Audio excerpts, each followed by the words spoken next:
Viral হওয়ার tips হচ্ছে কি মানে প্রথমে চুলটা কালার করবেন, একটা মিটআপ দিবেন, শুনেন একটা মিটআপ দিবেন, মাইর খাবেন, ভাইরাল। টিকটক করি অবশ্যই, টিকটক সবাই করে, টিকটক কে না করে কোন?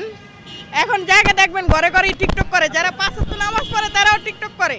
কোন যে রাইট কই নাই, কথা কি খারাপ কইছি? তারাও টিকটক। আমার ফলোয়ার্স 10K, বেশি না। আমার মানে 1 লাখের ফলোয়ার আসলে এটা ব্যান হয়ে গেছে গা। দেখে আমারও আশা আছে যদি হই তাহলে তো আলহামদুলিল্লাহ, আমি যদি হইতে পারি দোয়া করেন আমার জন্য, আমি যদি হতে পারি এটাই চাইতাছি আমি।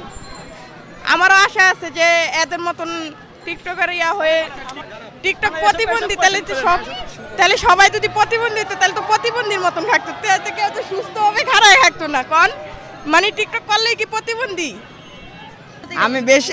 আমি অতিরিক্ত টিকটকার করি না, আমি বেশিরভাগ আপনার ভাইরাল হওয়ার টিপস হচ্ছে কি মানে প্রথমে চুলটা কালার করবেন, একটা মিটআপ দিবেন, শুনেন একটা মিটআপ দিবেন, মাইর খাবেন, ভাইরাল। ঠিক আছে ভাই, ঠিক আছে। আমি যে টিকটকার না, টিকটকার তো ভালো মানুষ করে না, টিকটক ভালো মানুষ করে না, টিকটক করে না, টিকটক করি না, তবে সামনে করার ইচ্ছা আছে। সামনে বিয়া শাদী করুম, বউ নিয়ে টিকটক করুম। বউ সফল, আমিও সফল হবো, বউ না টিকটক বানালি সফল। যেমন মামুন, যেমন এই যে চুল কালার করছে, কালার করে যেমন অন্য জায়গায় গেছে, যায় মাইটার খাইছে, খাওয়ার পরে তো ভাইরাল হয়ে গেছে।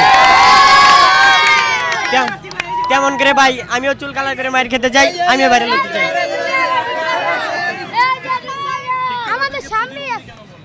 টিকটকারদের প্রতিবন্ধী গেলে বলে জানি না সঠিক, যেমন চুল কালার করবো, আর আমার কথা হলো আমি চুল কালার করবো, বউ না ব্লগ ভিডিও বানাবো, টিকটকে ভাইরাল, আমি সফল হতে চাই।